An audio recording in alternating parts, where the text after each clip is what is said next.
ညီမညီမဟန်ဆိုတာဒီတော့ကောင်းကတော့အနီလို့ရေးထားတယ်ဒါပေမဲ့ညီမဆယ်လီတော့မဟုတ်ပါဘူးရှင်ပြောမလဲဆိုညီမကိုဖျားကိုရောက်နေပါတယ်ဖျားရဲ့နော်ခံစားခဲ့ရတဲ့အရာတွေစတောင်းခဲ့ပါတယ်နောက်ဘဝနောက်ဆက်တိုင်းရှိခဲ့ရင်ယောက်ျားတွေဖြစ်ခဲ့ရင်လည်းယောက်ျားစစ်ဖြစ်ချင်ပါတယ်မိန်းမဆိုရင်လည်းမိန်းမတဲ့မိန်းကလေးဖြစ်ချင်ပါတယ်ယောက်ျားလေးဆိုရင်လည်းသူများသားသမီးဖြစ်ချင်တာပေါ့မှာပဲကောင်းပြင်ချကောင်းဖြစ်ချင်တာယောက်ျားလေးဖြစ်ချင်ပါတယ်ညီမတခုမှလိုက်မယ်မတို့ကိုညီမငယ်ပါညီမတဲ့အခုမှ19နှစ်ပဲရှိသေးပါတယ်ညီမငယ်လူကြီးစကားပြောတတ်တယ်ဆိုပြီးတော့မပြောပါနဲ့နော်ညီမတောင်းမှပါတယ်အမှားရွရှိခဲ့ရင်လည်းညီမကတောင်းမှခဲ့ပါတယ်နော်ညီမလည်းမသုံးတော့ဘူးပင်ကိုတိုင်းမှာပဲနော်ညီမဘယ်လိုလဲဆိုယောက်ျားကောင်းတိုင်းမိန်းမမကောင်းဘူးဆိုတဲ့စကားပုံရှိမှာပဲညီမချစ်ခဲ့ပြီးယောက်ျားရဲ့အားလုံးထဲမှာလည်း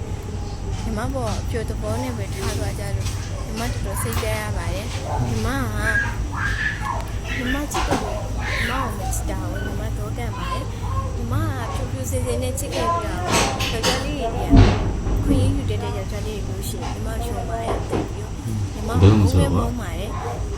မုန်းတာတော့အတိမုန်းတယ်ကိုယ်မချစ်ပဲတခြားသူကိုချစ်နေရဲ့နဲ့ညီမကိုချစ်တယ်လို့ပြောရင်ညီမဘက်ကလည်းမုန်းပါမယ်ညီမတို့ကိုလည်းညီမကကိုညီမယောက်ျားလေးနေရအမတို့ကိုချစ်တယ်လို့ပြောတာမဆိုးဘူးမချစ်ပဲညီမတခြားသူကိုချစ်နေအမတို့လည်းခံစားနေရမှာပဲလားအဲ့ဒါကြောင့်ညီမကပြောမယ်ဆိုရင်ညီမချစ်တော့ဆိုရယ်ဆိုတော့တဘောပဲဆိုတာပါရှင်ညီမမခဲရဝါကောင်းလေးရှာတယ်လည်းမဟုတ်တယ်လို့ရှိစားချာချင်လို့မဟုတ်ဘူးညီမချစ်ခဲ့ပြီးတော့ကြားတယ်ညီမအကျိုးချင်ခဲ့ပြီးတော့ကြားတယ်များတယ်ညီမခံစားရတယ်ခုတစ်ခါတော့ညီမကချစ်ချစ်မှန်တဲ့လူပဲညီမရွေးချယ်တော့မယ်ဆုံးပြလိုက်ပါတယ်ညီမတက်ငယ်သေးတယ်ညီမတက်20ကျော်ပြီမှယောက်ျားယူမလို့ညီမဆုံးပြလိုက်ပါတယ်ရှင်ညီမဆုံးပြလိုက်တဲ့နေရာမှာမှန်ယူနေဆိုရင်ထောက်ကန်ပေးပါလို့ရှင်ယောက်ျားမကောင်းရင်တဲ့မိန်းမကောင်းတယ်မိန်းမမကောင်းယောက်ျားကောင်းတယ်ဆိုစကားပုံကမှန်တယ်နော်ညီမကောင်းတယ်လို့ယောက်ျားလေးတွေကညီမပုံမကောင်းဘူးရှင်ညီမတို့ဘက်ကလည်းတေချာလေးရောမိန်းမပြောညီမအမှားရရှိတောင်းမှမှာနော်အမရဲ့ကိုရိုးရေညီမအမှားရရှိခဲ့ရင်လည်းတောင်းမယ်နဲ့ဟိုအတော်တို့ကတော့ပြောပါရဲ့အတော်တို့ကဘာပြောနေနားမလဲမချစ်ခဲ့ဘူးအတော်တို့ကဆုံးမနေသားထိုင်ဟောက်ပြော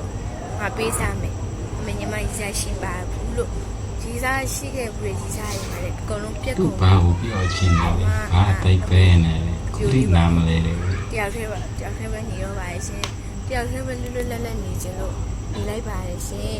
အားလုံးပဲမင်္ဂလာပါညီမမာရွရှိခဲ့ရင်ညီမတောင်းမှမှာရှင်ယောက်ျားလေးတွေကတစ္ဆာမရှိပေးနေမရဘူးရှင်သူတို့တစ္ဆာရှိပေးကိုယ်ကိုလေးချသွားနိုင်တယ်တော့ပါ